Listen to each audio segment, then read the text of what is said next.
Hello and welcome to the back nine final round at Red Rose Roundup at Herr Park Disc Golf in Lancaster, Pennsylvania. Second tournament of the 5-tournament series of the Red Rose Roundup. We'll be covering 3 of those cards, so be sure to subscribe to our channel so you can see all the coverage of those. And thank you to our Patreon family for supporting this coverage. I'm Dave Oster, here to give you the commentary and finish out this tournament. This video will be starting off on hole 10, par 3, 382 feet. A little bit of a tight gap, OB short left, but then widens out into the field. So you have room for a forehand flex line or right hand backhand. Hyzer winds up over there, but the basket's a little bit on the right side, tucked into those trees. That's where these players will be aiming. Jake Ritchey, our leader coming into the round and to this back nine, goes a little bit long. And we see Josh Alcock maybe trying to do that flex line, but the wind coming off that field did not allow that to happen. Winds up right side on the wrong side of those few trees. So we'll see what kind of look he has. Ethan Hine going with the flip over shot, seeing the wind affect Josh's shot and maybe trying to take advantage of it, and gets into the circle with the unobstructed putt. He's on the correct side. Looks like he'll have a tailwind putt for a birdie look to start off this back nine. Davie had the lead. It was tied for the lead at one point during this round. He's fallen a few back, looking to make another comeback as he does a good job at throwing that flex line, getting it right on line to the circle. And that was Mark Spang for his up shot. Goes a little bit long.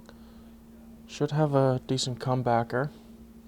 See if he can get that going. And that is Jake in the trees to the left. Could not see him. He actually went quite a bit longer than it looked, and probably did not have anything that he was willing to try to go for the birdie. Smart move, just lays it up. And Ethan for his 20-footer for birdie. And nails it.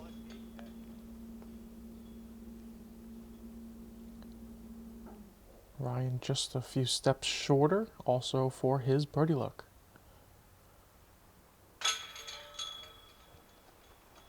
And there it goes. So now pulls within 1 of Jake after he taps in his par. And Mark looking to save his par with a comebacker.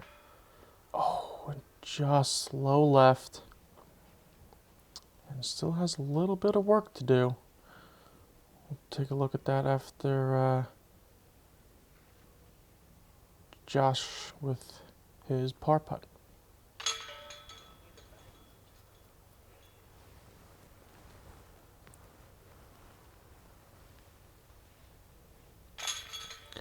So Mark having an up and down round, started off with a couple of bogeys, a double bogey, storms back with 4 out of 5 birdies in a row, back to a bogey on a back nine. Hopefully he can finish off this tournament strong. Hole 11 is the second par 4 on this course at 611 feet. Gap off the tee to a very windy, very uphill, but open shot. Looking to just place it out probably as far straight as you can go, and a little bit left to give yourself a good look at the approach shot, where the basket is tucked into the woods further up the hill and on the right side. There is a row of trees on the left side that these players are basically just trying to get past, so they have a open look for the forehand approach or backhand turnover on their second shot. You can kind of see that line just past this first tree. And Jake looks like he turned that one over, but wide open in the field. He'll have a longer approach, but it should work out just fine. And Josh throwing it a bit too high. Oh, and wind kicking it backwards, and now it's rolling back down towards the tee pad. Alright, it does stop. So, wind still playing tricks out here. And this is a great shot by Mark. Exactly what you're looking for. Just straight.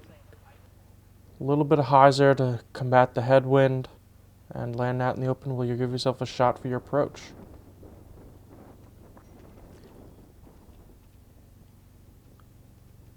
And skipping past the basket. That was a great approach shot. Josh from the furthest away goes right past the basket, winds up just in the wood line. Mark not as fortunate, able to get through the trees that Josh's disc skipped through. Ethan going to go with the flex forehand. Not quite flexing enough, also catching some trees, but probably still within the circle. So Jake's shot actually made it further than it looked like on camera. Further up, maybe a little bit to the right side. So he's far enough past that tree line on the left that he can go the forehand. Not flex, just a straight forehand. Maybe hoping for that skip, but just hits the ground. Looking to do maybe something more like this, but with a bit of a flash skip at the end with Ryan going too straight. Is over by where Josh ended up. And you can hear that wind, see how it affects that. Just doesn't want to let the disc sit down. It is ripping. We're at the top of the hill. Behind where the camera's positioned now is just wide open Lancaster countryside. And has to be the windiest part of the course on the windiest part of the day as we are up here.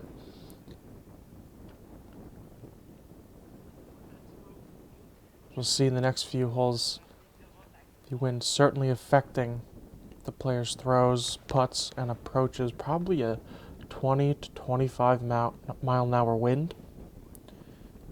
And of course gusting higher than that at times.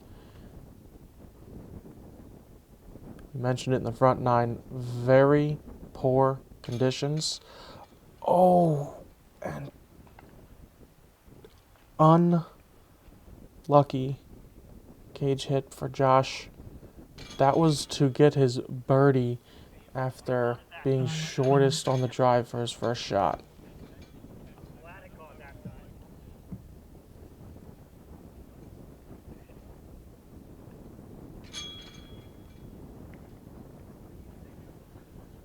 So the rest of these guys tap in their pars, and we actually have 5 pars on this hole.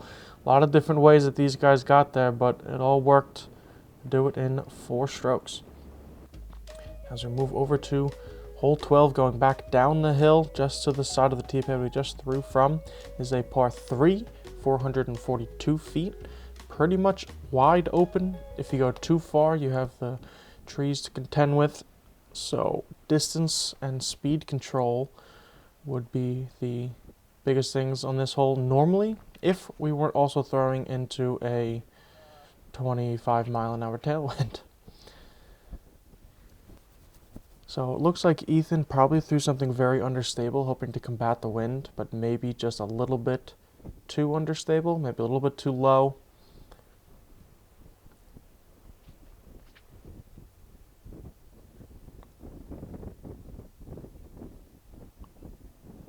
And Ryan throwing something more stable. Started out pretty straight, but that's going to be the difficulty, is to get something to go that straight for that long with this wind, without this wind, making it, too stable at the end and skipping to the left, which we see from Jake's shot as well. Problem is, if you take it any wider to have that skip go towards the basket, you then risk it having to turn over, like we saw Ethan shot, and then you're completely away from the basket on the wrong side. And the play here is definitely low, but Josh just a little bit too low. And this, much more of the shape you're looking for. taking it to the right and letting that wind stabilize it back towards the center of the fairway. Probably 25-30 feet left for Mark. Probably the closest that we're going to see out of this card. And great approach shot by Josh. Can't get much closer than that. Watch your head on the basket as you pick your disc up. Oh, wow. That was incredibly close. Ethan almost carding it for the birdie from 70 or 80 feet away, forehand into the tailwind. The rest of these guys maybe giving it a bid, maybe not even able to because of how strong the tailwind is. Just kind of laying up, having the lead. Don't have to birdie everything.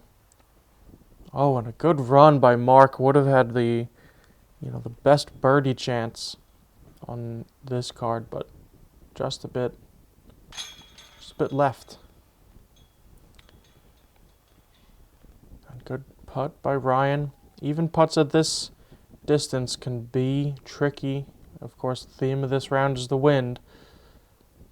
And we see Jake also taking his time, making sure it does go in, because these short putts can just be super demoralizing if you don't make them. Mark, on the other hand, just likes to step up and throw it.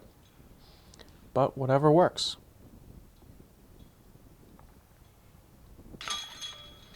And Ethan makes good, and as Josh taps in his par, we'll have 2 holes in a row with 5 pars. So not much score change now. We have few holes to go, and it is still within reach for pretty much for the guys on this card. Mark certainly has it in him, but he's running out of time. Hole 13, the last par 4 of this course, 533 feet. Mandatory, you have to go to the right of. Basically just preventing you from going up the fairway to the left that we're looking at. Forehand, turnover for Ethan. Probably the backhand big hyzer is more of the common play. Just getting it out into the field, getting as much distance as you can, making sure you don't go into the wood line, because the second shot you're just throwing uphill, wide out in the open to get to the basket. And these guys are throwing into a headwind, so they're definitely putting as much hyzer on it as they can, nice and high, trying to get it to go left, because the basket from the tee pad is actually to the left of the direction they're facing and up the hill.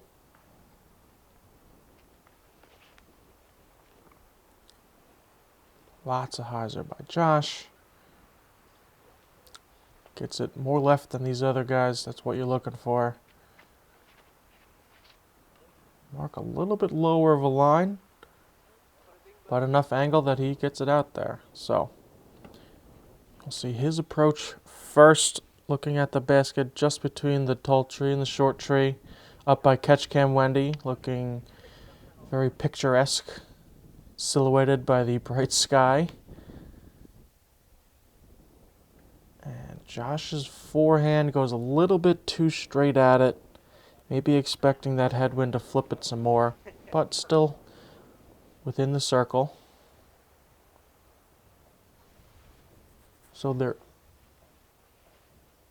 is a drop off behind the basket if you go too far. So this is a very distance specific shot. These looks like these guys are trying to get. Jake does it perfectly. Ryan, a little bit too much height. The wind kind of catches it and throws it to the left. Ethan going with the second forehand. We'll see if we can make a correction from Josh's. A little bit lower. The left side comes back to the basket. That's what you're looking to do. So Ryan with a 30-footer. Oh, flies past. And it does sit short. There's also that out of bounds path you have to avoid. Just a very difficult.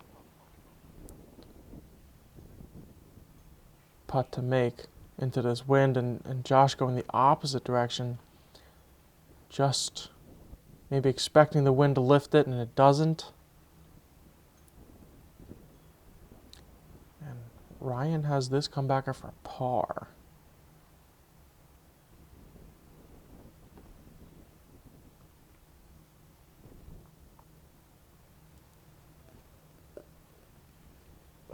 And he nails it. Dead center. If that missed, that was going 50 feet down the hill because that wind blowing in that direction. And you see the trees moving. Sometimes it's hard to tell because at this time of the year, obviously, there are no leaves on the trees. But just think about the branches of the trees are moving this much, giving you an idea of how windy it is up here at the top of the hill.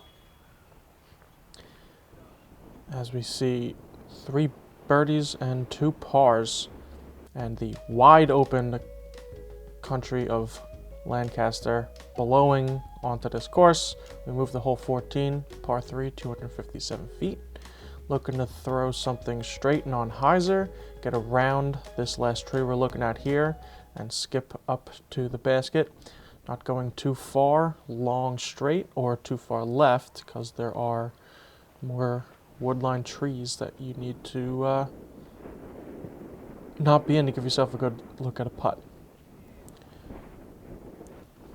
And Ethan gets a little bit of a short throw to catch some of the trees.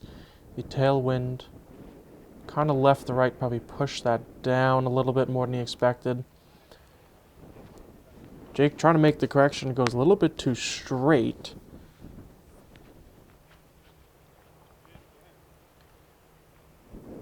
Mark also a bit inside. This wind is a little bit tricky because what actually happens is from the tee, the wind dies down dramatically as you go downhill and are blocked by these woods. So makes it a very tricky shot to judge the wind. And you know, these players local from the area, I'm sure they know that, but it's still hard to, you know, battle. As Josh does it perfectly and absolutely parks it. Does it so well that his disc stands up on edge and spins as if to show off how well that shot was placed. Oh, and another spit out. See the frustration by Ethan. Really wanted that one to go in.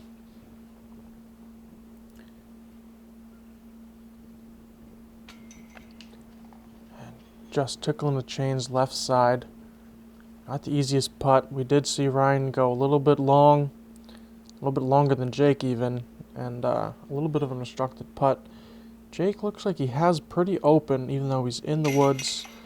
Little bit high, but that stays in to extend his lead. So Ethan and Ryan both missing their birdie putts. Closest to Jake right now. Unable to stay with him at the moment, but there are still plenty of holes for them to catch up. I don't want to say plenty. There's still a few holes. It's not out of the question. But they're going to have to start doing something. As Josh tops in his beautiful drive. We'll move on to hole 15. Par 3, 238 feet. Pretty much the opposite shape of the last hole. You're going straight and trying to skip to the right. So forehand lines are going to be very common. Maybe a backhand turnover to get close to the pin. And a little bit uphill. And that's exactly what you're looking to do. Jake not making it easy for these other guys to catch him. It's also difficult to see because of the dead limbs, but there is a very low hanging branch right where you might want to throw a forehand to kind of spike it in there. So the low skip shot is pretty much necessary. As we see all these guys trying to do that. Oh, and that looked like that had a shot at the basket, catching the last tree at that corner. And this is that high shot that is just, there is no airspace up there. You have to keep it low in this hole.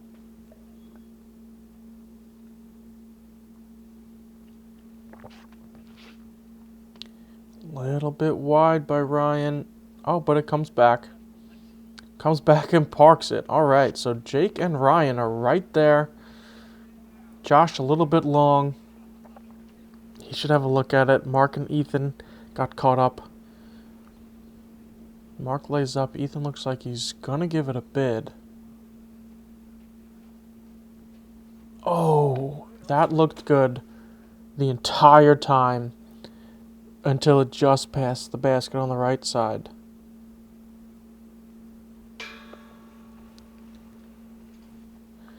Unfortunate theme of this round for Josh is putting and throwing just a bit low. Ethan making his comeback putt for the par. And Mark as well.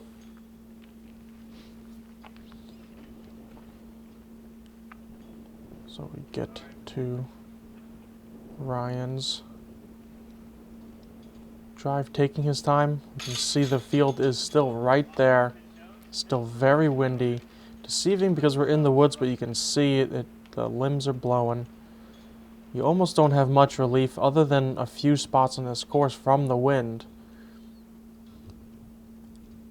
You can see Jake also with maybe 7 or 8 feet taking his time, making sure he isn't off by any little degree because the wind will just exaggerate that.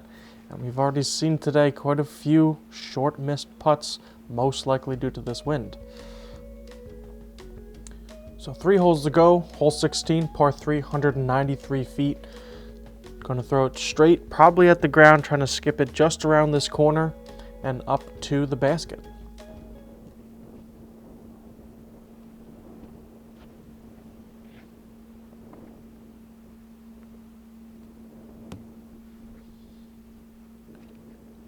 So Jake with the box, barely missing that tree. Oh, and getting a strange kick off the tree and rolling away from the basket. That looked like it was going to be parked. And now he has a 25-footer into the wind. This needs to miss it. Oh, and there you go. Now that one looked like it was going to hit the tree and wound up parked, whereas Jake looked like it was going to be parked and hit the tree. So I think the wind kind of causing unpredictable skips, weird flares, weird rolls. Honestly, this is the windiest we have ever filmed. I've never played in wind this bad. I've heard some of these guys were saying this is easily the windiest that they've ever played in. So conditions definitely the highlight of this round. As you see, Mark gets a skip and it just dies.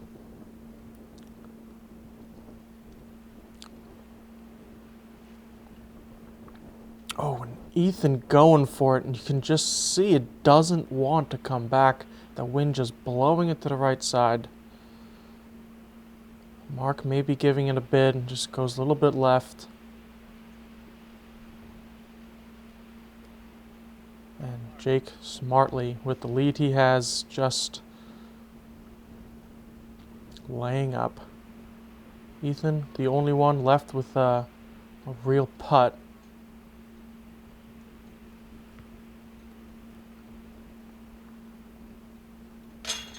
And saves the par. Great putt in the wind. Kind of unbelievable. Cardmates didn't really know how he did that. Josh still has something left as well. And just a little high. So the rest of these guys have their tap-ins. Ryan with the only birdie on the card. The rest of them wind up with pars. We'll move over to hole 17, par 3, 365 feet. One tree we're looking at here is where you'd have to decide to go inside or outside of. Wind, crosswind, maybe a little bit of a head. And off the tee, you're thrown out of this gap. And needing to decide, like I said, to go inside or outside of this tree. Wind making it very difficult. And like a kite. That's just gone. That's, again, over to 18's fairway, the other side of 18's fairway. We see the tee pad just off of Jake's right shoulder. Ryan's disc wound up to the right of that and about halfway down 17's fairway. Jake trying to overcorrect, but that is an out-of-bounds road long, and he is in bounds. Somewhere up by the basket. Very difficult, very hard for these guys to decide the right thing to do because it's so hard to determine what the wind is going to do.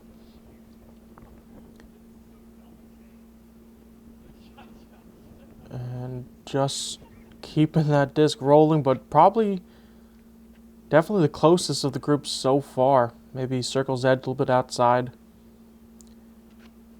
Everybody electing forehands, but showing the bottom of the disc to the wind, and this is exactly what could happen. It picks it up like a kite and just throws it. So Mark may be trying to take advantage and throwing the backhand turnover. Yeah, it gets caught up in that one tree you gotta miss. Winds up with just this upshot. And that's borderline, given that's a straight headwind. So we see now how far Ryan actually got blown to the side. Maybe giving that a run. Actually, I'm sure he was giving that a run. Knowing how the scores look as of now. Ethan probably doing the same. Just can't get it there. Throwing towards the wind. And Jake, again knowing the scores, is able to just lay up again. Josh, despite the scores, deciding to lay up. Doesn't want any part of this wind. Ryan needs this to stay within 2. And he does. Alright, so last hole. It's not impossible. With this wind, honestly, anything could happen. Ryan has 2 strokes to make up on Jake. Oh. And kicking off the cage for Ethan.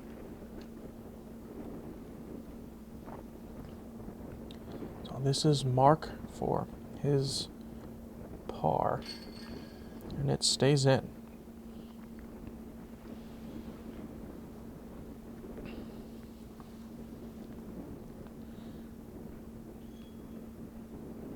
Already being a victim to this wind for his first 3 shots. Finally close enough that he can just put it in the basket. And this is Jake for par to stay 2 ahead of Ryan going into the last hole. Ooh, little high. You can see the sigh of relief that he gave after narrowly avoiding hitting the band. Although given the wind, that might still have blown in. So we will move on to our last hole for this tournament. Looking to decide the winner. Pretty much wide out in the open. 1 tree right in the middle you have to decide to go on either side of. A couple trees by the basket that could have cause some maybe obstructed putts, but not too much danger. There's also a tree preventing the wide hyzer that these guys would probably like to go.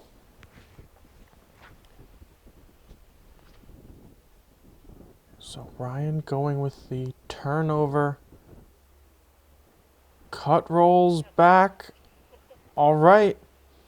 That's what he has for his birdie look. Maybe 35 feet. Let's see what Jake winds up doing. Similar line, little tighter. That needs to come back. Oh, okay. Good spot. All right, he's in the middle of the fairway, short. Should have a layup, but who knows what could happen.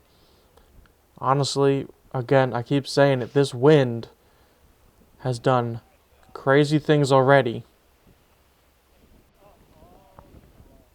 As we see again, Josh gets an awkward dig skip on his forehand, but then the wind says, nope, I'll give it to you anyway. You can just, roll closer to the basket. Mark trying for the turnover. Wind should have helped that, but maybe he chose too stable of a disc. And now Ethan and Josh battling for second place, both at 5. And Josh pretty close. And Ethan throws this very high. But it works out. Maybe closest driver of the group.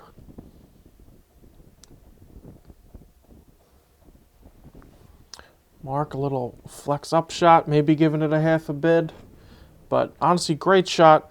Great round by Mark. Okay. And Jake is there. So Ryan has to run this. Or maybe, knowing the scores, decides not to. Jake parked for the par. Actually, Ryan couldn't have caught him. So the battle turns to Josh and Ethan now. This is for birdie. Oh, and hitting the pole. Bouncing away a little bit. Should still be alright. And this is Josh's best attempt at an elevator putt, trying to use the wind to drop it in there. Just short. So like I was saying, Mark had an up and down round. Was up to +2 or 3. Winds up back down at -2. Makes the lead card first round. Good on him. And here's Ethan for his par. Still taking his time. You can hear the wind. You can see it on the pants and clothes of everybody.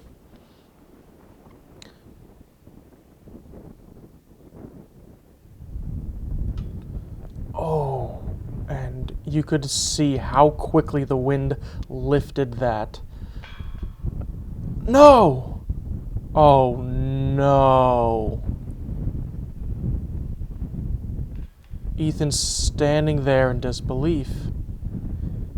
He was 9 feet away, and it took him 3 strokes to get into the basket. If that's not an example of how windy this day was, I don't know what is. Crazy, unfortunate double bogey by Ethan to finish off the round. Ryan taps in his par, and Jake almost having the same result, but winds up taking it down. 6 down and then 4 down is the winner of this tournament. Congratulations to Jake Ritchey, winner of the Red Rose Roundup at Herr Park 2022. 997 rated round. Ryan actually shooting a higher rated round, lower score that is. And Josh, Ethan, and Mark take off with the 2nd, 3rd, and 5th places. Thank you for Elevated Disc Golf Events supporting this coverage and, of course, running the tournament. Thank you to all of you for watching. Subscribe to our channel. There'll be more tournaments from Elevated Disc Golf coming out this year and tournaments all over the Northeast Coast. Check out this video and subscribe to our channel. Thanks for watching. We'll see you in the next hole.